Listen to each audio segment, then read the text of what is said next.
Assalamualaikum warahmatullahi wabarakatuh. Perkenalkan, nama saya Zilatun Nasuha, NIM 2020A1H143, kelas 1 EPGSD, mata kuliah Pancasila, dosen pengampu Bapak Abdul Sa'ban.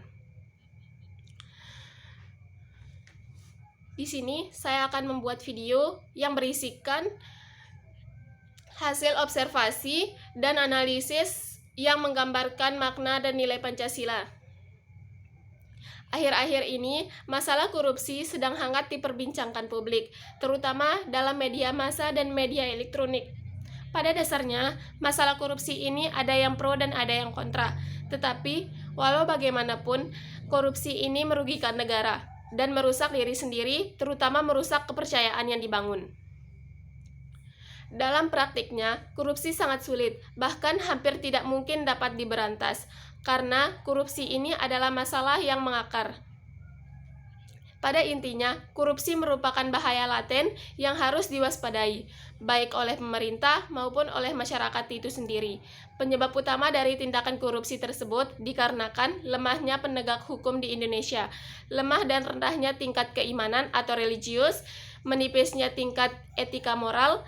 Seorang juga dapat menjadi faktor yang menyebabkan seorang mudah tergiur dengan uang, harta, kekayaan, sehingga mereka tidak bisa membentang diri mereka sendiri dari godaan-godaan yang mendorong mereka untuk melakukan tindakan korupsi.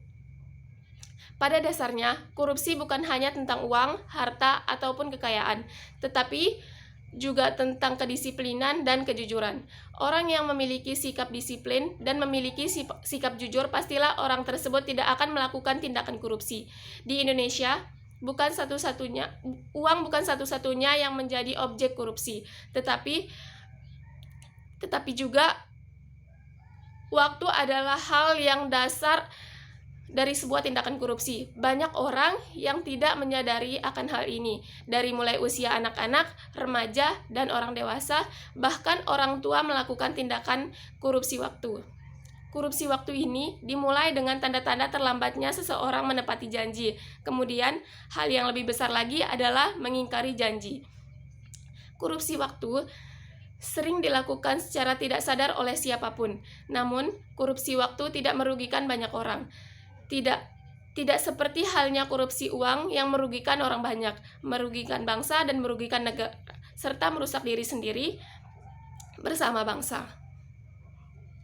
Yang selanjutnya, ada beberapa program pencegahan korupsi di Indonesia, yaitu pertama adalah penyusunan rencana peraturan pemerintah atau RPP tentang pengendalian gratifikasi yang saat ini sedang berjalan di Kementerian Hukum dan HAM. Yang kedua, membangun koalisi dan advokasi bersama di tingkat pusat dalam wadah Komite Advokasi Nasional atau KAN di sektor infrastruktur termasuk properti, minyak, gas dan tambang, kesehatan, pendidikan, kehutanan, dan sektor pangan. Ketiga, membangun koalisi advokasi daerah di 34 provinsi untuk memperkuat jaringan advokasi dan koalisi di daerah. Keempat, menerbitkan panduan pencegahan korupsi sektor swasta, baik perusahaan besar dan usaha kecil menengah atau UKM. Yang kelima, mensosialisasikan resiko hukum bagi perusahaan sebagai subjek hukum atau legal person dan tanggung jawab pidananya, sebagaimana diatur dalam Peraturan Mahkamah Agung Nomor 13 Tahun 2013. Yang keenam, memberikan pemahaman dasar anti korupsi dan sosialisasi di korporasi. Yang ketujuh, menyusun panduan Indonesia melawan uang pelicin bersama lembaga Transparansi Internasional Indonesia dan mensosialisasikannya. Kedelapan, mendorong kemampuan pencegahan korupsi di internal perusahaan dengan memberikan sertifikasi dan pelatihan ahli pembangunan integritas di kalangan korporasi. Kesembilan, kampanye dan gerakan profit atau profesional berintegritas di kalangan bisnis untuk melawan korupsi di dunia bisnis. Kesepuluh, terus mendorong penegakan hukum pelanggaran pidana di korporasi sebagaimana diatur Undang-Undang Tipikor sebagai upaya penjeraan.